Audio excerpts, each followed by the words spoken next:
Greetings from a far-off land. Welcome to Flick of the Week. Tonight's episode is brought to you by Film Buff Apparel, a clothing brand for filmmakers by filmmakers, and basically 100% of the profits go to indie film projects. So if you want to support the scene, check them out. FilmBuffApparel.com. This episode is a little different. We're going to start releasing Wednesday episodes called Pick of the Week, and basically, Nick and I will each pick a classic movie for each other to watch and discuss. Preferably movies that we haven't seen in a long time or ever. Tonight's picks are The River Wild and Paul Thomas Anderson's Hard Eight. Enjoy. Wait, let me explain something to you. I'm the dude. What is it? It's the one that said bad motherfucker. Who throws a shoe? Honestly. The first rule of Fight Club is you do not talk about Fight Club. We're sending you back to the future. Hey, welcome to... no, I guess not. Again. Welcome to a special episode of Flick of the Week. It's all different. It's totally new. It's Speed 2. Cruise Control. But better. And But better. less, what's her name? Sandra Bullock. Less Sandra Bullock. Diet Sandra Bullock. None. More like Willem Dafoe's face. But Willem Dafoe, we'll get to that. Yeah. Anyways, what we're going to talk about today, because I'm currently, if you're listening to this live, which you're not, I'm on a cruise. I'm out of town. I'm getting the fuck out of here. So... I'm in town watching movies like I should be. Not on a Disney cruise. But that's okay. So what we're going to do is we're going to flip the coin. We're going to flip for the pick of the week. It's the... We both told each other that we're going to watch a couple of old movies. We picked for each other. We picked for each other because we can't pick That's our what own. friends do. We picked each other's noses. Except with, like, needles. That's not good. But So, we got the coin. We got the coin. And we're going to flip. What did we call it in the last episode? It was the Flip of Destiny? Flip of Destiny? I thought it was something to do with Batman and Harvey Dent. Making your Yeah. own luck. I don't know. Yeah, I don't know. Well, Keep it going. for the hardcore fans out there. We're going to flip the coin to find out which movie. So, are we going to call it? Okay, so what were our picks? Our picks for this week, the picks of the week are The River Wild. You picked for me. I picked for Nick, and he told me I had to watch Hard Eight. Because apparently Paul Thomas Anderson's masterpiece is not Boogie Nights. In my opinion. That's just your opinion, man. That's just my opinion, man. I'm the dude. Or, El Duderino, if you're not into the whole brevity thing. All right, so we're gonna flip the coin, and I'm gonna, since you chose last episode, You're gonna call which it. is actually So 2 let me episodes flip it ago. then. Okay, so All you're right. I'm gonna call it. You're flipping it. All right, ready? Heads. It is heads. Hey, it's heads. So Well, I would you think that like works to out. receive or kick? Well, I don't know. I think it'd be better if we start with the River Wild because we both have a ton of shit to talk about. Okay. I'm Fair gonna enough. stock Paul Thomas Anderson. So let me just say this. I've back in the great age of movies when you didn't have to feel like you need to hurry the hell up to pick out a movie, when you could have a phone call and then pick out a movie in Blockbuster, Hollywood Video, my favorite time of rentals. I had passed by this, and I thought it was like some dumb Disney movie, actually, because I remember the picture of this. I've walked past this title, this River Wild cover, a million times, and it looks like something like The Goonies or Yeah. Huck Finn or something like that. I did not realize what this movie was. And you told me it was like Kevin Bacon and John C. Reilly are bandits. You left out Meryl Streep was in this. Well, that's the I didn't even remember that Meryl Streep was in it. I just remember that the kid from Jurassic Park was Yes, he was in it. That's in it. right. And when I rewatched it, You know what's really weird? The guy who made this made 8 Mile. Isn't that What? strange? Yeah. That's like a flip. That's Yeah, amazing. no 'Cause kidding. This is almost Mom's a Disney spaghetti. movie. Yeah. But it is a good watch. I think it was a good watch. I enjoyed it. And I think that it was definitely, like you're saying, in the golden age of, at least in the millennials golden age of movies back when we would, I miss spend, stores, man. we'd have our I flip hate this phones and go to freaking Hollywood Red Video. Box. I like having a conversation about people with movies while I'm looking at the title next to them, and then it could go like, "Oh, that sucked," or "That was awesome." Rent that. I loved turning a DVD or Yes. not even a DVD, a VHS around and reading the back Exactly. and like reading it in a movie I like voice. looking at posters and stuff, and just seeing other people like, oh, they're gonna rent that movie. They're fucked for that 2 hours. And there was still a time where you could be judgmental Yeah. to random people. You what could be they're carrying. a critic of somebody else's movie. It was awesome. Be like, Now yeah, there's that guy none of that. does look like he would rent fucking Saw, weirdo. You know what's funny is there used to be a Hollywood Video right up the street I know. from I here, loved it. I near went my there house. all the time. And they had now it's like a CrossFit gym. Yeah. It's like, I feel like the movie Gross Point Blank, when he went back to his old Yeah. town and it was like his house was a Circle K. That's right. Well, no, it was Video Power Store when I first moved here in 2010, where the Really? Starbucks was. Okay? Remember the Starbucks? Mm-hmm. It was just in the corner, and it even had like a little porno section. It said, "Be kind, rewind," and they would check to see if you rewind, and if you did, you got like $1 back or something. No way. Yeah, and I then remember that. and then Hollywood Video moved in, and they pretty much forced them out because nobody wanted to go to Video Power Store anymore. Yeah. And then it's weird because it was bigger, it was giant, it was like better than Good Burger, you know what I mean? And then a little tiny red box screwed all that up. Yeah, you know what they should do? I think they should they should bring back the video store element. What I love is Zia Records. Like, we're not paid to talk about them or anything, but I've gone in there a couple times. And you can't rent, but you can buy for really cheap, just about what rentals used to cost. Yeah. And you can look and you can talk to people, and not only about movies, but like books and like Find cool great finds in memorabilia. there. I turned in like 8 books that I read and bought Christian Bale's Batman, all 3 on Blu-ray the other day. So, and I was like so happy because it was like on display. I was like happy to have it. It was like a prize for me, and nobody was like, "Are you done looking through there? Are you through?" Like, I hate that element of like these. Yeah, Redbox is a kiosks. hostile environment, even though it's like such a small little thing.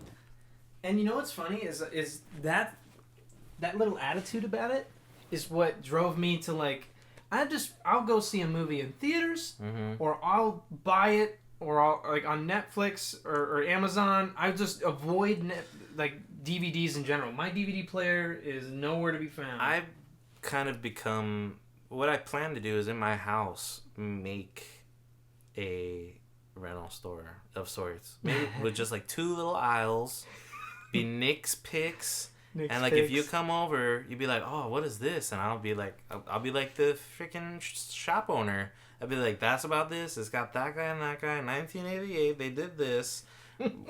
Borrow it from me, and return it, please. You don't have to rewind it because it'll probably be on DVD or Blu-ray." Be kind, rewind this DVD.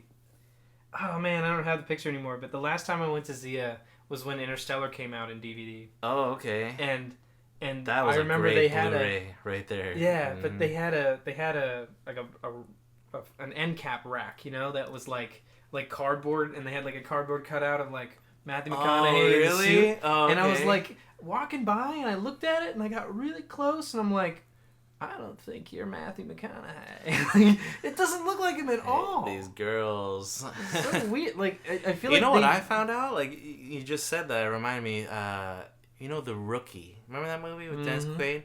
There's like an iconic picture of like the sunset behind him, and he's on like a pitcher's mound. I found out that is not even him. It's like so famous that that's just a double, and like everybody thought it was him for like the longest time. Was he like facing the camera too? Well, it's just like because the sun's behind him. It's just kind of like a very dark Silhouette. figure. Yeah, it's a silhouette. That's all it is. And but it looks funny. just like him. Same thing in like in the Gladiator. But you would think on a poster that's been in theaters, it would have Yeah. the main star on it. Well, in the Gladiator, Mm-hmm. the hand in the very beginning that's running through the barley or whatever. Uh-huh. That's like a stuntman or like the director or something. You know what? There's a hand model for the beginning of Napoleon Dynamite. Really? That's like in the beginning credits. Like he's grabbing like an eraser with a name credit on it, and then like his lunchbox. It's not his, and you could tell because like it changes skin tones. But like to the untrained eye, you know, you think it's John Hader, whatever his name is. Mm-hmm. But the River Wild. Yeah, anyways, back to the River Wild. Back to VHS rentals. I think that I love Kevin Bacon in this era. I love this time period for him. You like the villain I love Bacon. the villain Bacon. when he's sizzling, huh? Like he was the only part I really liked about X-Men First Class, honestly. He was a damn good villain. Yeah. Yeah. But I was just like, probably catty, this movie. You know, it serves its purpose. It's a summer blockbuster, but he's like, comes out of nowhere. He's a villain, you know, a Marvel. He's in the Marvelverse. 6 degrees to Kevin Bacon right there just, like, took over Marvel, pretty much. Like... If you're in any of the major Marvel movies, you have 6 degrees to Kevin Bacon. 2. You're like, probably less. 2, yeah. But the I think that this was interesting in rewatching it. Like the funny thing for you viewers out there who are viewing this with your ears are Nick told me to watch Hard 8, and then I was like, what the fuck? Because he's like, yeah, you tell me, you pick a movie for me that I haven't seen that you've seen that's really good, that might be relevant to Hard 8. And it took me forever. I was losing sleep over this. I'm like the Schwab. You can't stump it. You're like, have you seen this, and that? And I was like, yep. So I was just, literally how I came up with this is I had like a nightmare about like Kevin Bacon on the river water rafting. Whitewater rafting, yeah. And I woke up and then I like was like awake in the middle of the night, just kind of scrolling my phone, just looking, because I don't know if I saw Kevin Bacon, but I saw Whitewater. You had a revelation. And I had a revelation, and I was like, "What the fuck is that movie?" And I actually got it confused with. I could have swore, and this is a really dumb thought, but I could have swore that John C. Reilly was in, like somehow he time traveled and he was in the movie with Burt Reynolds.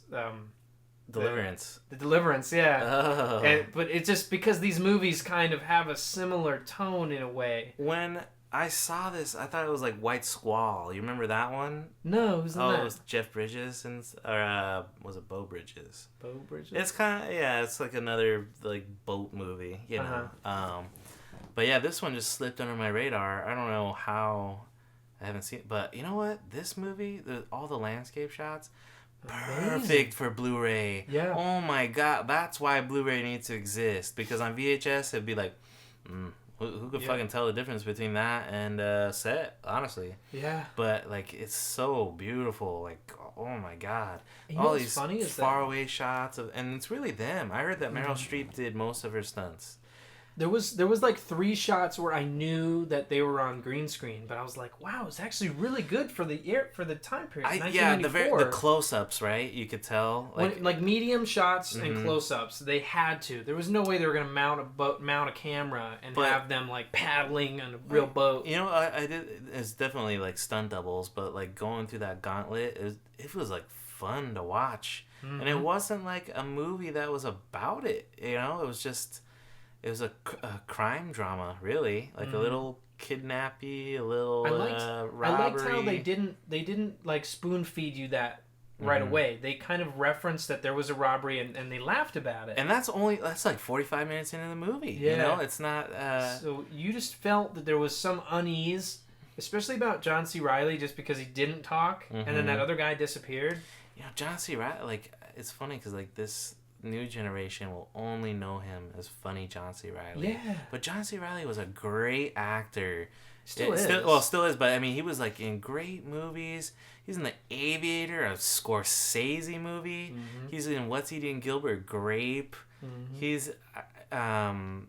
He's in so many movies before he became like a comedic icon. Mm-hmm. And it's so funny because I look at like younger people today, and not that I'm old, but they just don't appreciate him for what. Like if I said he should be in, the Telling of Caesar, they would be like, John C. Reilly, that Joker. Yeah. I'd be like, are you kidding me? Twins? Have you seen- Talladega Nights? Yeah. What are you talking about? You could never be in that kind of movie. And no, it then wasn't. I would just not. Yeah. What? I meant to say Step Brothers, Yeah. yeah. That's a different movie. Twins. What is it? Arnold and DeVito. Yeah. Danny DeVito. But yeah, this movie, Kevin Bacon. In the beginning, it was kind of shaky. I was like, this is. But in the '90s, it wasn't that bad because like nobody really picked up on it too much. But, like this was at the start of when like every stupid movie would start off and just like tell you what's gonna happen in this movie through dialogue without even trying to hide it really. So that's like the only part I didn't really like is because you could tell. Like, oh, what happened to your guide? Yeah, he's taking a break, and like, he's dead. Come on. Well, I saw that there was a couple of parts where they could have, and this actually, in my book, this is in this era of remakes. This is a little. You think this could be remade? This could be a cool fucking remake. Like, there was I some thought it was areas. good, man. I mean, think Meryl so? Streep was. I was thinking about her character and her lines, and I was like, man, Meryl Streep is doing a really good job because some of these things are just really dumb. Like anybody else would read them so differently.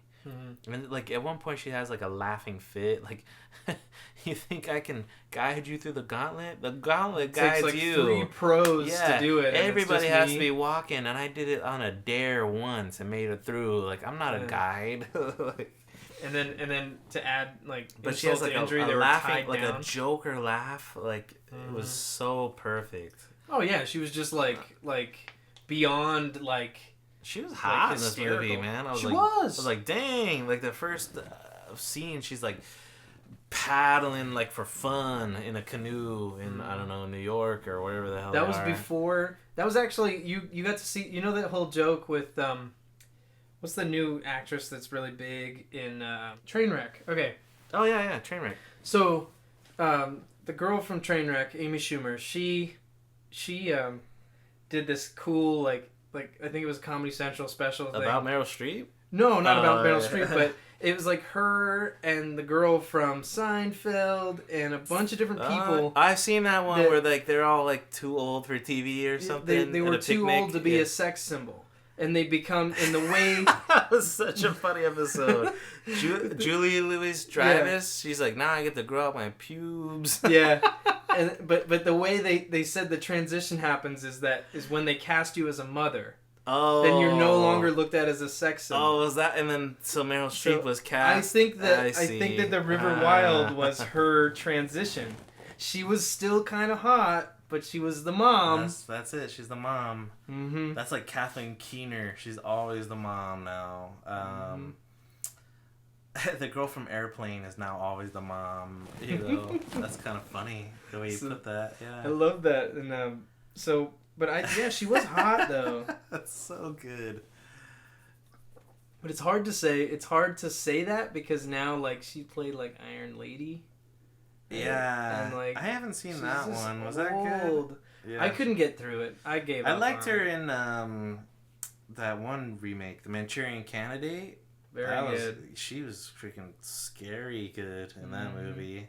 I could see her as like, I mean, people would say that these kind of actors would never do them, but Robert Redford was in freaking Captain America 2. Meryl Streep could be an awesome Marvel villain or something like that, you know? And I think that now that, I mean, Tommy Lee Jones was in one, and Samuel L. Jackson is Nick freaking Fury. Yep. He's not like some poster child. He was Jules in Pulp Fiction. He's a respectable actor, and now he's like Nick Fury. Like, You know that they can get all these awesome Academy Award winning people in But these kind of films. Samuel Jackson's a little different though. He he's like holds the record for like the most in the length of time he's had his career. He has the most roles ever. I did not know that. He's no. like been in like 190 something movies That's- as a lead or a secondary character. I remember the year that Freedom Land came out and Star Wars 2 came out. That year he had 6 films in 1 year.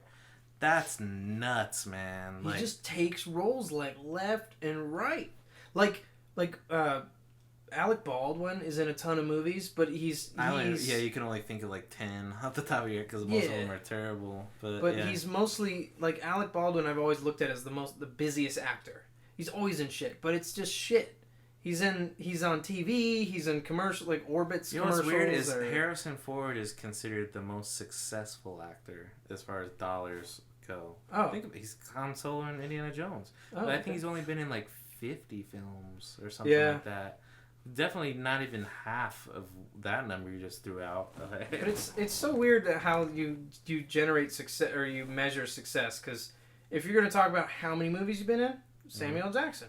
Harrison Ford is how much money you've made, and how much money you've not made. only in that, but it's a character that's iconic that makes you that kind of money. But you here, know? if you're going to talk about how much money you've made in a single role, isn't it like That's different. like yeah, Robert like, Downey or I heard like Johnny Leo Depp? DiCaprio got $60 million for Inception.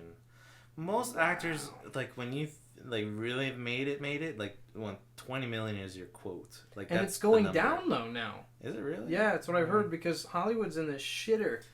If movies like you were able to buy Knock Knock on like the day it came out on your phone, so Well, yeah, but that was, I think Lionsgate like was the biggest production company on that, and that's what they do is they just buy movies and like because they get so lucky with like low budget. That's the thing is like with Eli Roth, like say what you will, but his movies have grossed tenfold because he spends like $5 on each one to make them. So, But if you talk about success in terms of like awards success, then like Daniel Day-Lewis has got everyone beat with like 3 Oscars in a method row. actor, who is the most?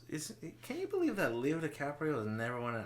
Like that is insane. Have you seen that meme? I think it's saw so that funny because Bad Grandpa was up for an Oscar for like makeup, and I was like, Leo DiCaprio hasn't won yet. You can't do that, Bad Grandpa. Yeah. Come on. Yeah. I mean, I don't know. I think he'll win someday. I think The Revenant could be it, man. Yeah. That could be the one. Could be. I mean, only time will tell.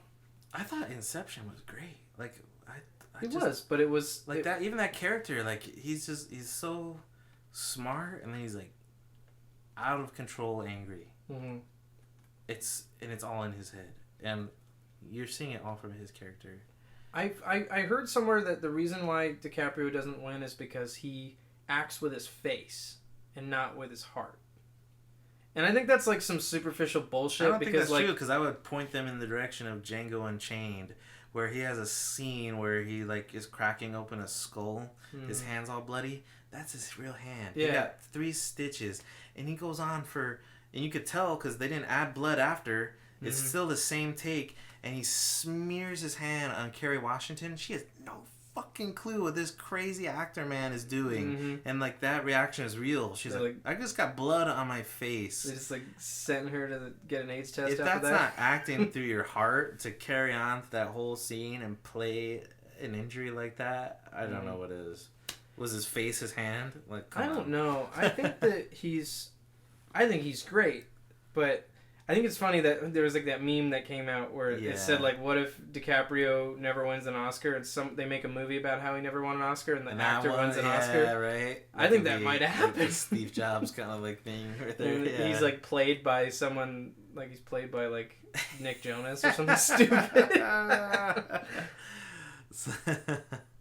Man, I hope The Revenant. I can't wait for that movie. It's so weird. Like this winter is a fight, man.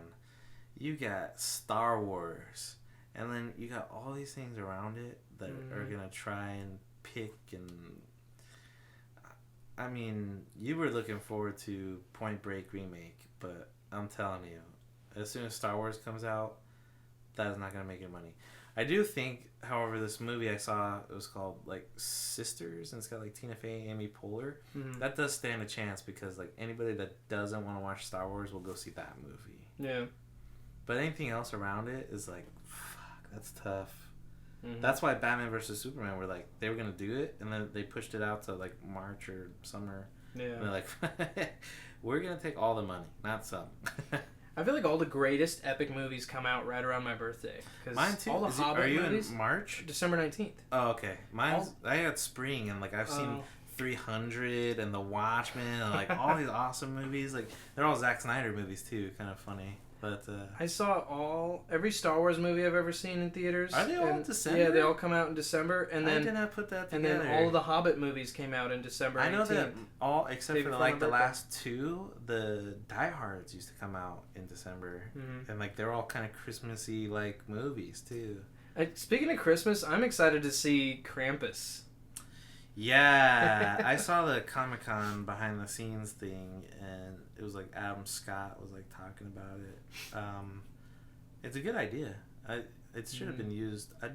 I'm really afraid that it's gonna be like B, you know. Yeah. It could be awesome.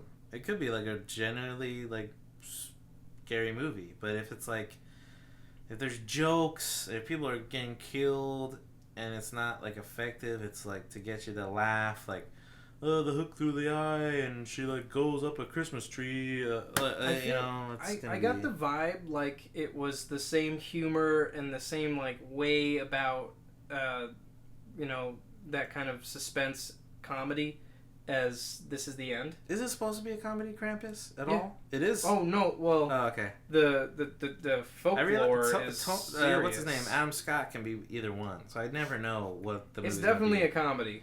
If you It watch is a the comedy? trailer, it's a comedy. See, I saw one that made it look real dark. I don't know. I mean, it's scary. It looks scary as shit. There was certain parts I was like, God damn! But What's his name? Christoph Waltz was like talking to Jimmy Fallon because like Krampus is like he's like the opposite of Santa. He gets the naughty people and screws them up, and like he makes it sound like in some parts of the world like people are deathly afraid to do wrong around Christmas because Krampus will get them. And like people do like pretty much like parades and stuff. Like we would do Halloween, they would do like Krampus Day, and scary as shit.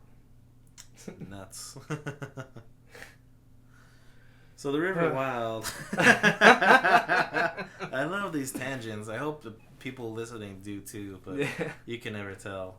You definitely get your fill of facts and wonder with our show. Yeah. I think what are have you seen Trapped? Who's You haven't in seen, that? so Kevin Bacon is like a kidnapper, and he kidnaps. I can't remember why, but he kidnaps Charlize Theron and her daughter, and like he ends up like making Charlize Theron like do some like sexual acts, but she gets like a hold of a scalpel, so she like lets him go to a certain point, and then she like puts like scalpel to like penis. Be like, you thought you were pretty fucking funny with the whole kidnapping scheme. Now you're screwed. But Kevin Bacon plays such a good bad guy in that movie. And I don't know what it is, because when he talks, he sounds like a normal, nice guy. But he can, like, command, like, an intimidation. He's not big or anything. He's just very intimidating somehow. That's weird. And you know what's funny is that, like, from what I see him in interviews, he's Cop so Car nice. kind of looks like another thing too. Cop Car, Doesn't I'm that, excited he's like for a Cop menacing. Car. Menacing is probably the best word Yeah. to describe it. And I'm thinking, but in Stir of Echoes, he plays like a good guy, and he can be just as good there. But I think he'll always be remembered more for his villainous kind of. You actually want to talk about 6 Degrees to Kevin Bacon? You want to play a game? Well, no, but the truth is, I I went to middle school. Oh, are you like 2 degrees away from him? Or Yeah. Something? Oh, no kidding. The kid, the baby in Stir of Echoes, the little kid, You went to school went with to him? middle school with us. He actually No acted in one of way. my movies. Get out of Yeah. here. I forget his name. It was like Chris something. I don't know. I'm trying to think of the kid. He I'm wasn't gonna a look it up baby, now. right? He was like 8. Yeah, he was like 8. Yeah. What His a name weird was movie. Zachary David Cope. Has he been in anything since? I don't think so. No, it's his Wasn't only... the mom in Waterworld? He was in The Wedding Singer. Was he really? He was a little kid, the nephew in The Wedding Who Singer. is he? And, What does he look like? yeah, I'll show you. Oh, That's him, but, like, who is he in the weddings?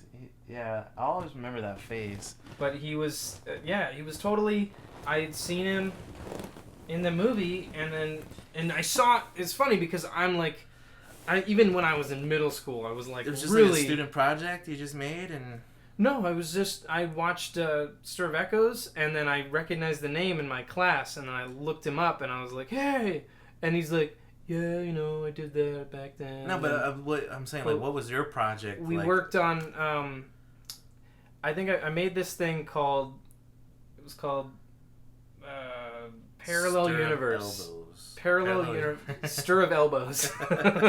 It's like a bunch of people in a crowd, like, Yeah, back! no screwing around. No, I made this thing called Parallel Universe, and it was just like a goofy, because, when you're in middle school, like, and especially if you're into film, those of you listening out there, like, you just, at that point, you get a camera and you're just playing.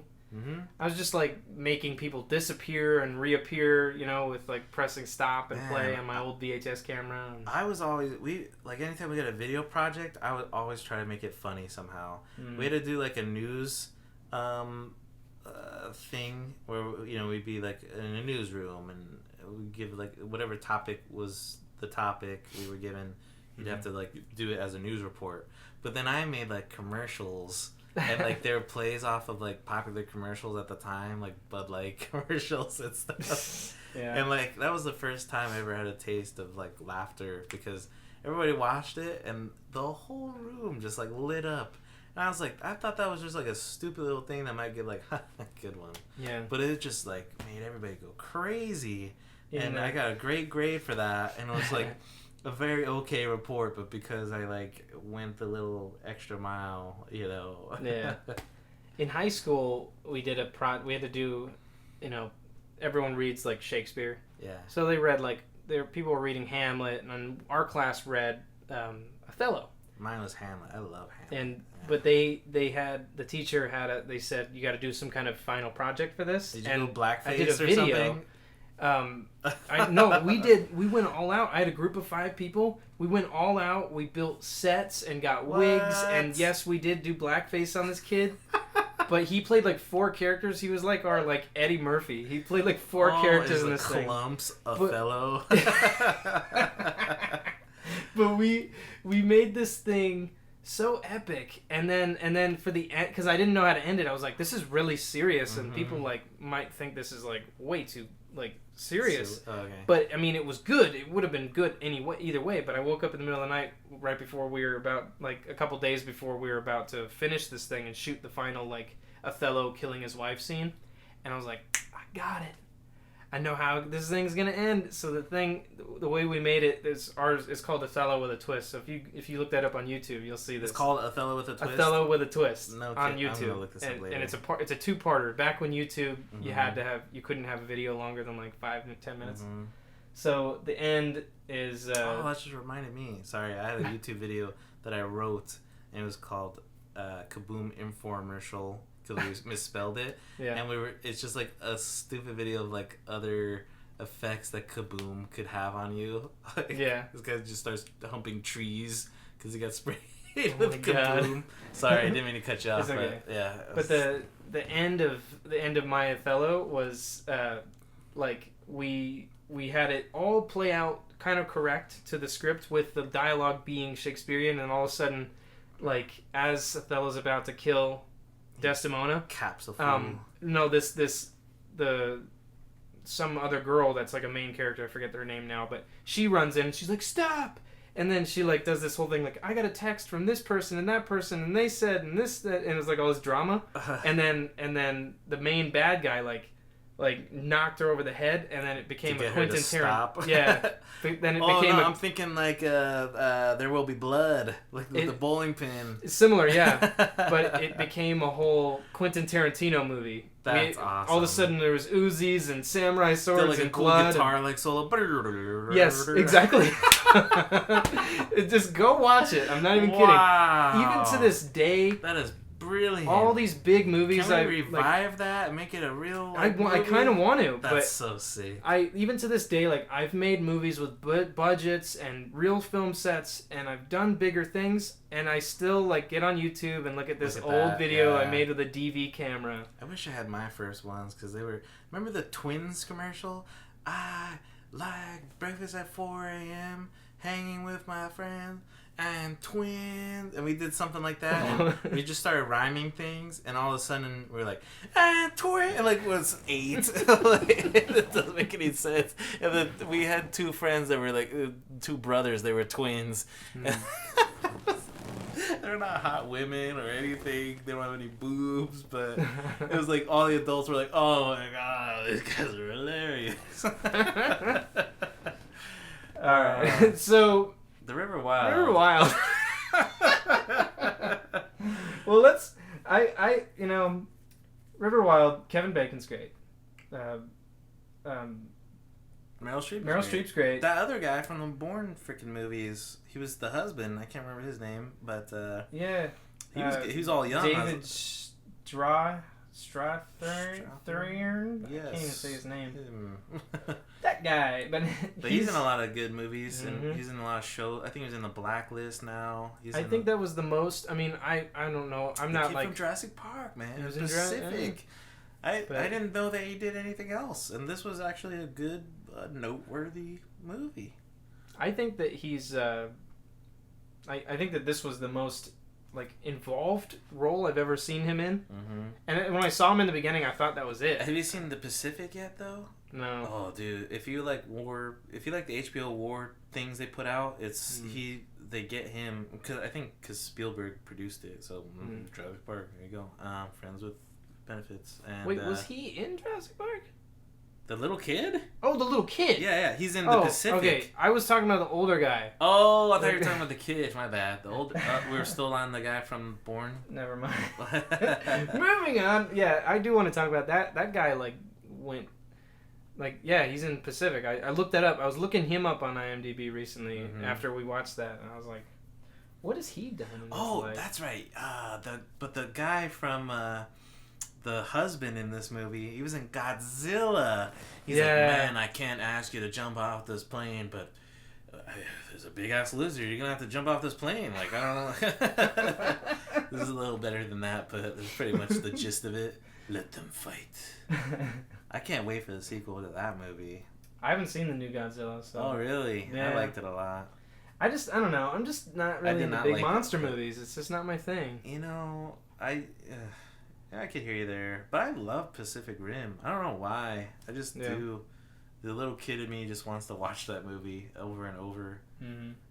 It's like perfect. It's just a stupid little thing that you could always have on. Yeah. The acting is like just good enough. The action good is enough. awesome. Ron Perlman is in it, so there's a plus. All right. Well, let's switch gears. Let's talk about Hard 8. Hard 8. What did you think? I love that movie, man. Thank God. I loved it. I thought it was great, but You don't think it was the masterpiece? I don't think it was Paul Thomas Anderson's masterpiece, because it doesn't. It made me think, but it didn't leave me wondering. I wasn't like, wow about it. You know, it was cool. Boogie Nights did. Boogie Nights. I didn't, what were you wondering about Boogie? Was that his penis? Was it really his penis? Is he gonna stop doing porn and go back to washing dishes? That's what you. Like, Yes. No. Oh my. What sense of wonder was at the end of that movie? No, it was just it. What I loved about Boogie Boogie Nights is that it like created this whole world, and I felt like part of this massive world there that was just created in some guy's mind. It was amazing. It was like The Hobbit, but about porn. I really wish. I mean, if you want to, I have the DVD with the commentary, and he goes into explaining like this movie is like his thing. Like it was called Sydney at one point. Yeah, I It saw was the main character. it shows the original title. And you know, through the company and all that, they wouldn't let him call it Sydney. They wanted it to be called Hard Eight, but he still calls it Sydney to this day. And he goes in to talk about like, which was I thought was like beautiful as far as filmmaking goes. He's like, you know, you put two people in a coffee shop, you start writing about that, and you'd be surprised what you can come up with. So this guy was doodling on a page about an old man talking to a younger man, and all of a sudden this story, and like he knows his dad, he killed his dad. Gwyneth Paltrow, that's another character person. I don't know if you're gonna leave in that Tom Cruise bit, but you know, terrible person in real life, but awesome in that movie. Great. Definitely something she's never, like, not even close to any other character she's ever played. Yeah. And Talk about, you know, that's one thing I loved about it, though, is that I love when movies make me mad. Mm-hmm. I'm like, fuck her, man. Fuck Yeah. her and everything she stands for in that movie.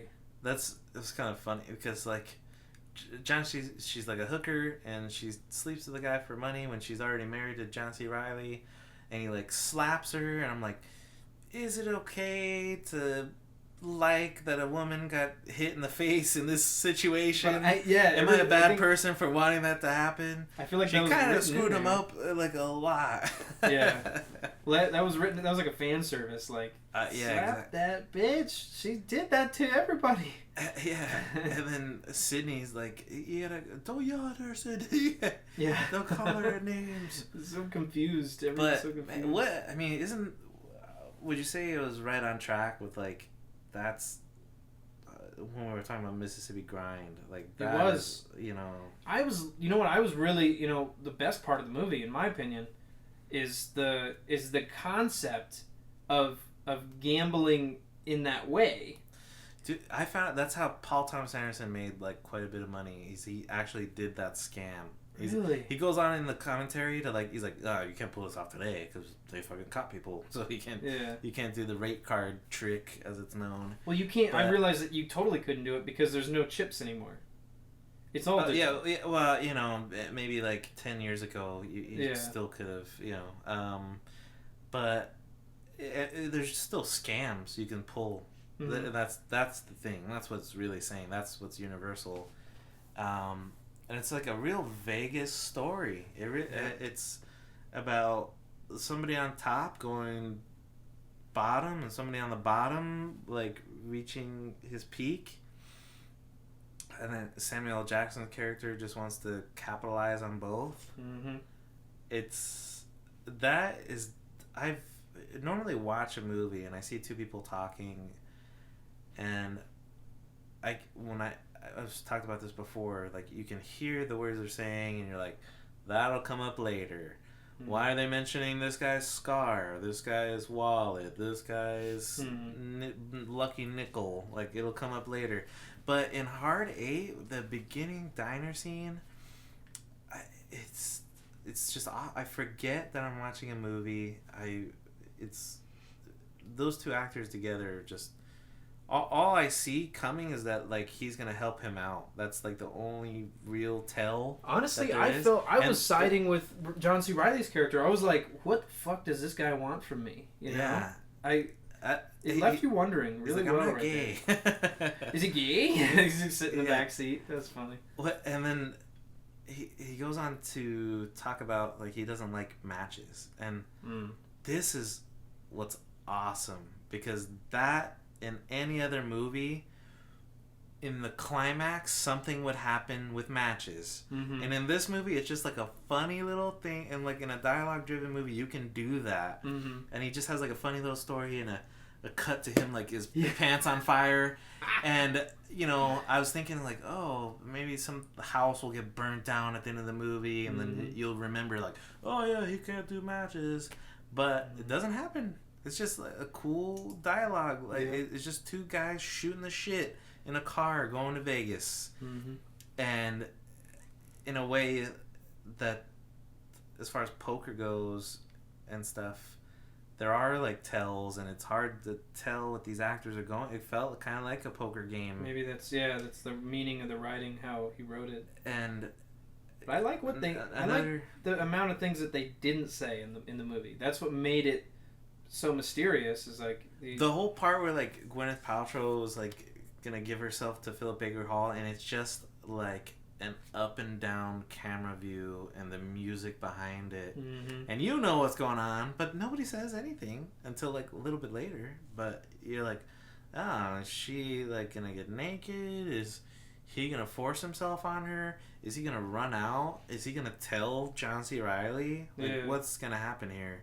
And it was so impending and it's suspenseful. It's not even a thriller. It's a drama. It's I love that movie. It's in my top 5. Yeah, I like it. I really like. What I love about Paul Thomas Anderson is just the look of every movie. I feel like I'm watching a movie. Even his newer stuff, it's still that's the kind of movie that I want to make, and it's not as popular. That's just the way the world society is. They don't appreciate art. For like people have forgotten that movies are art. But what lasts longer? I mean, like, we're sitting Exactly. here talking about You're right. Hard 8 in I'm going to forget 2015. about Fast and the Furious 6 tomorrow. But the Hard 8, Forrest Gump, I'm going to remember. You know what I mean? It's not a tentpole freaking film. Yeah.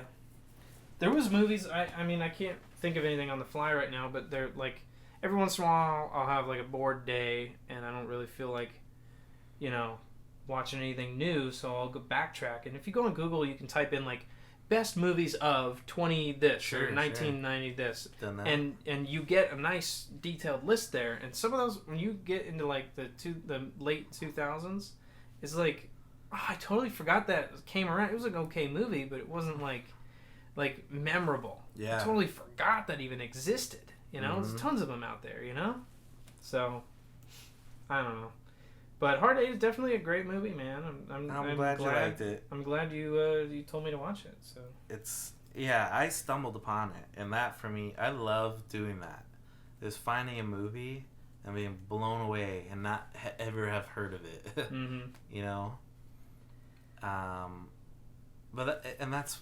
Maybe that's why I think it's better than Boogie Nights, because Boogie Nights, everybody tells me about it. Like, oh look, there's so much boobs, and there's Marky Mark, and it's happening, and nobody said a word to me about. I found it for myself, Hard 8, and nobody told me to like it. It's just I really appreciated it for what it is.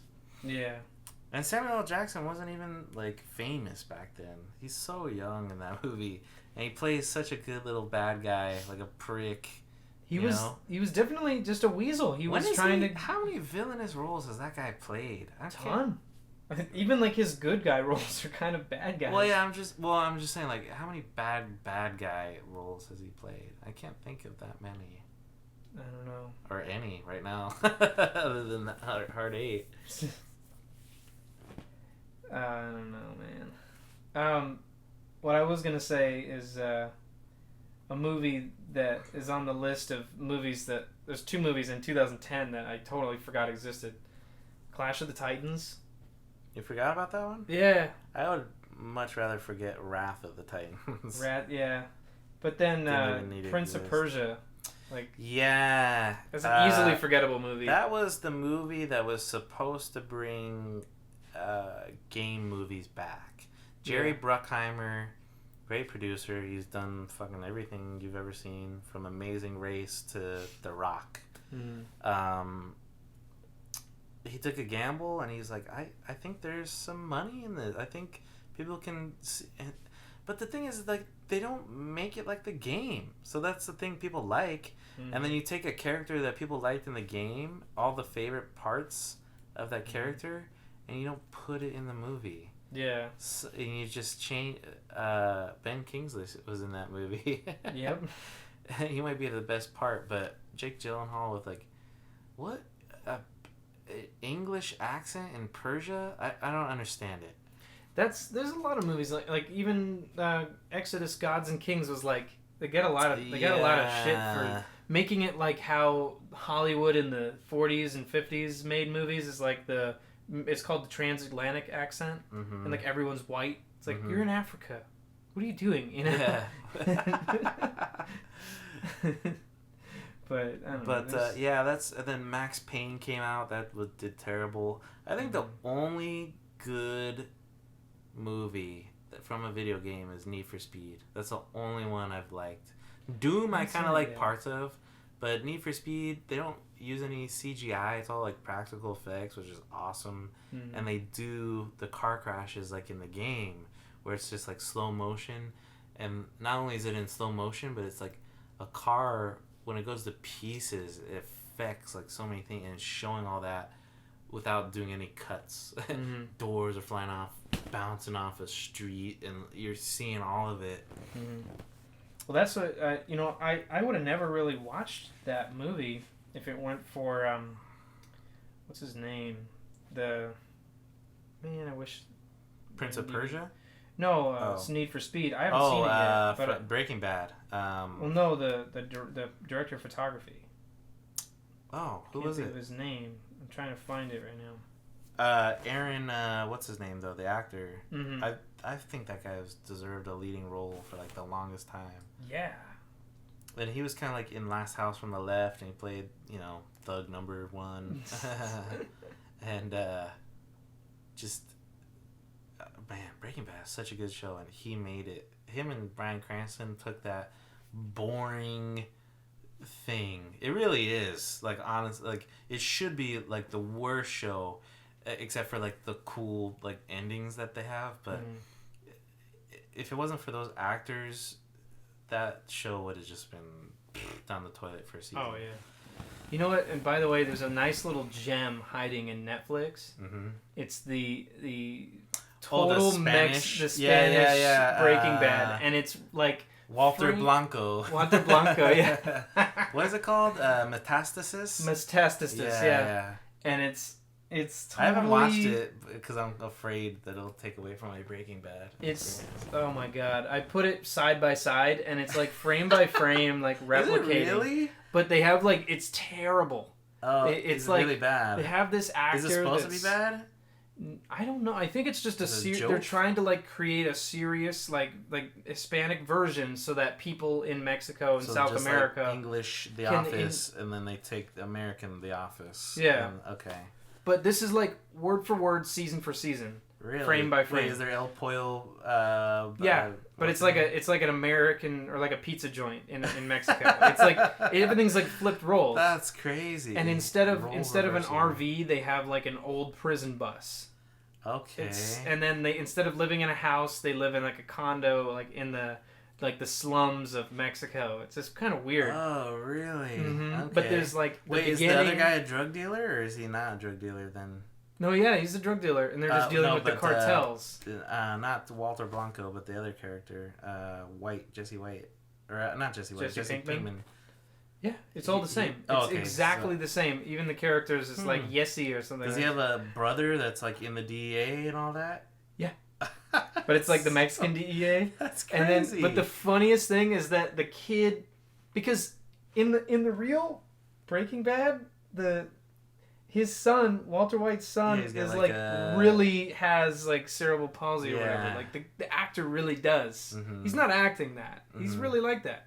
But then in the Hispanic version, they have some kid playing that role, and he's like, and it's just so it's fucked blown up. out of proportion. And, yeah. Oh my god. But everything is the same. Like, I was laughing my ass off when you press play on that first episode. Like, the pants are flying by, and Really? the RV flies over and Is he in crashes. his underwear and like all But that. when he, like in you have Bryan Cranston, who's an amazing actor, but you have like this weird substitute saying all the lines in Spanish, and he's using a VHS camera instead of like the little DV camera, and then he has like a plastic gun that clearly has an orange tip, and he's like putting it in his mouth. God. It's hilarious. I'm just like, this is a gem. What the heck? And this I have exists. to check it out.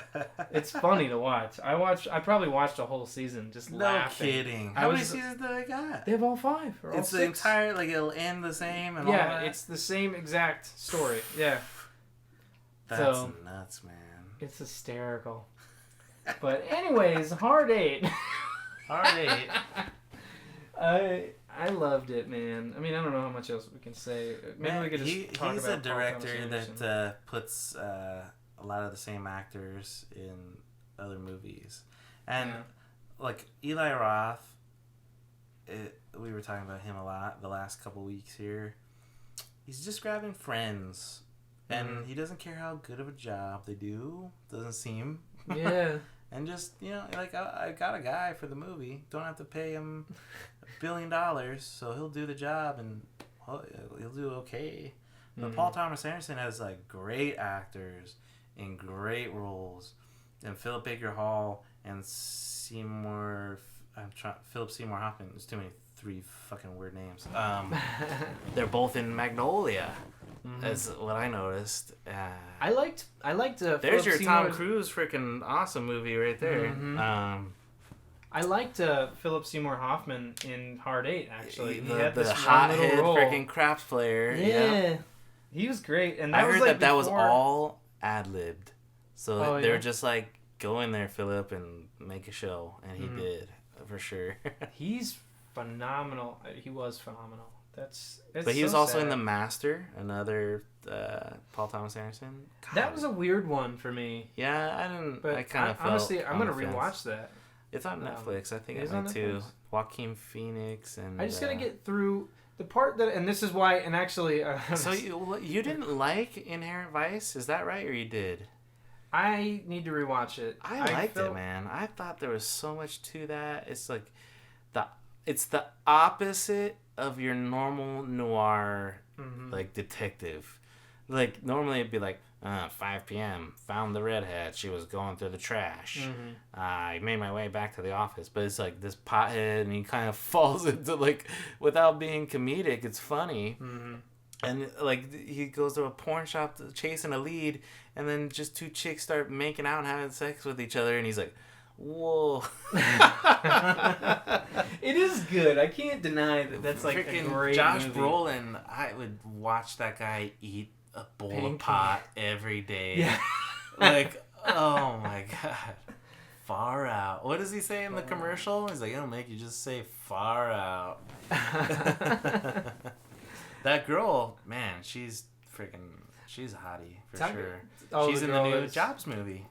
That's what. Okay. Based off of that role, I think. okay. She plays Steve Jobs' forgotten love interest. Yeah, but I think that maybe it's just. I mean, maybe this has always been a thing with Paul Thomas Anderson, but like you were saying before we recorded this about how like he seems like a cool, normal guy when you listen to him in interviews and stuff, but.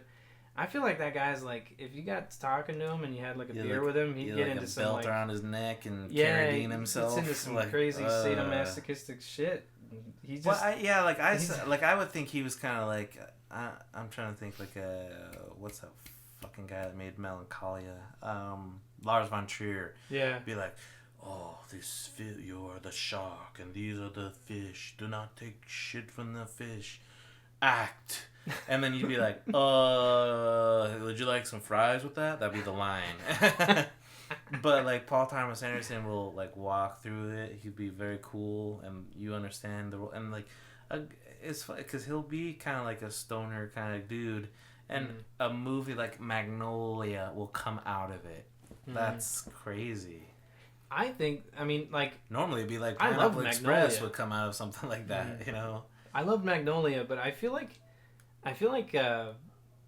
the Master was like weirdly I had felt like like a it lot of wasn't- weird sexual things in it very that I off. Like it didn't. I mean, it did, but it didn't feel like a Anderson film. But in a way, one thing that most people probably overlook about Paul Thomas Anderson movies is like he's like the master of like discomfort. Like he makes you uncomfortable. And the third act where you're just like, this person's gonna get fucked, that person's gonna get fucked. They're both gonna fuck each other without knowing that they're gonna screw each other over. Mm-hmm. And like the violins are playing, and you're like, is it Tom Cruise's father? You don't know. And then Philip Seymour Hoffman's like, oh, I got his dad. We gotta get his dad. I think you're his dad. Your son. Come on over. Oh shit, it's his last wish. Like, Yeah. man, it is suspense without. But I think It's really just not that big of a deal. Like in the big grand scheme of Yeah. things, like whatever. Like normally it'd be like you didn't get to talk to him. Oh well. But here's the thing: is that I think that he's coming into his own with making that he's like flexing that discomfort muscle. Mm-hmm. But I think he went like way too far. It's In like a Inherent Vice? weight like a bodybuilder like getting too ripped. Like he went way too far with the Master, and it was Was that like his last film, The Master? Oh no, No. Inherent Vice was. Yeah, Inherent Vice, yeah. But Inherent Vice also, like that sex scene between him and that. And, Well, I like, just felt like Wayne he too. was flexing that discomfort level through the character of what Joaquin Phoenix plays, because he's just so high that like impending doom upon his character, like the cops could bring him down any minute, and he's just like, hello. I don't know that. The Master disturbed me. It's Because kind of like, weird, It huh? just like Yeah. you're in this weird euphoric state, just kind of like going along with this character. Like, what the fuck is he like? When I have they no were at that idea. house and he was like trying to get better or whatever, having to pace back and forth, and then that was just weird. I need to watch that one again. The one a thing lot of that times was you watch cool- movies again and you find more stuff out about it just Yeah. by watching it. The one thing that I did love about The Master is that it was hands down, in my opinion, the most realistic replication of a time period I've ever seen in a movie. I was Really? like, that was that time period. Man, I was gonna down go to with. the I think Deadwood is a great example of that, and then Gangs of New York. Gangs of New York, I felt was like a kind of a like it was cool and very Mm-hmm. and very detailed, but it was kind of an exaggeration. Like You they think so? made people sweaty and they made things. I thought maybe that was probably very close. Like Yeah, I love that especially movie, in though, that but- town. It was shown was a congested area of New York, but even like it still is today.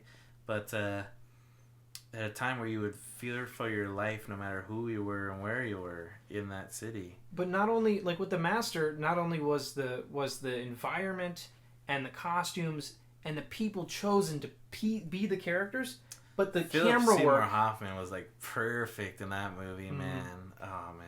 But the way he put the camera together, the way he placed the camera and stuff, I feel like you could take any frame of that movie and make it sepia tone and then just kind of distort it, and then you would look at it like you'd show someone who doesn't know any of these actors, and they'd be like, "That is definitely like an old ass photo." Yeah. Like every frame of that is just, to me, I was like, I'm peering into the past right now.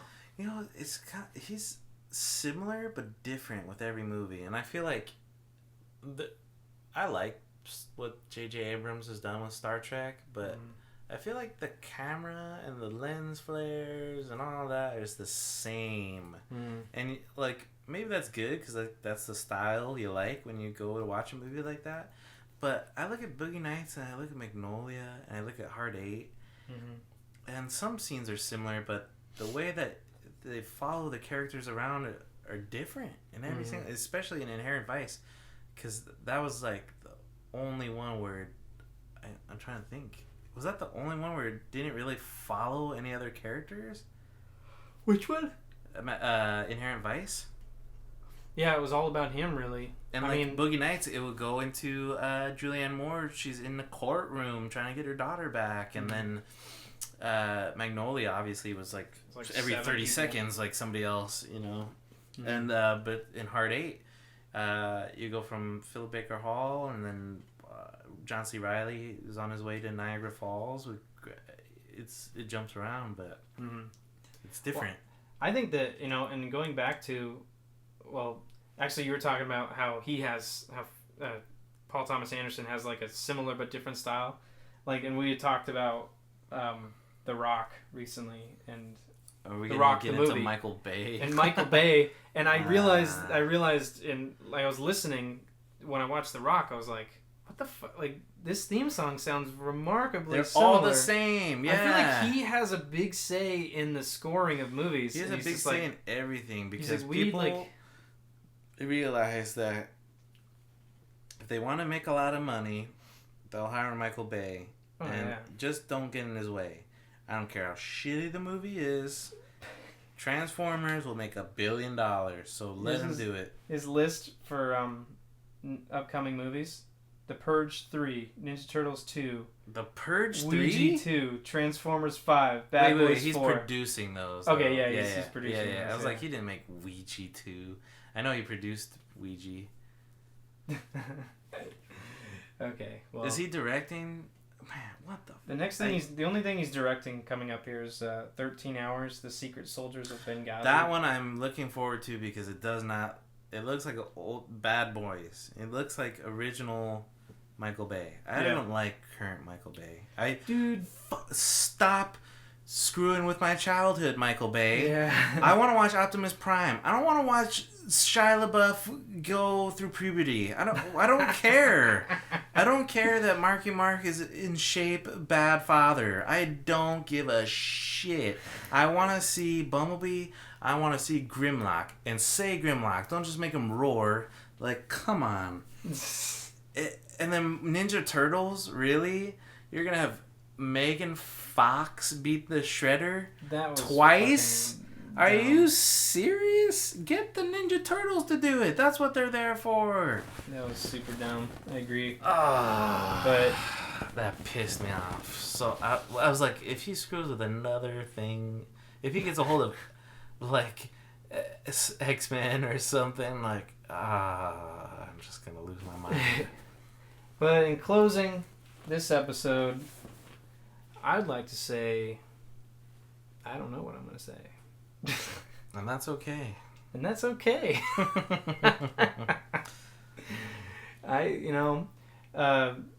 The River Wild, great movie. Hard 8, a little better. Paul Thomas Anderson, I want to see more movies from him. That's all I got to say. There we go.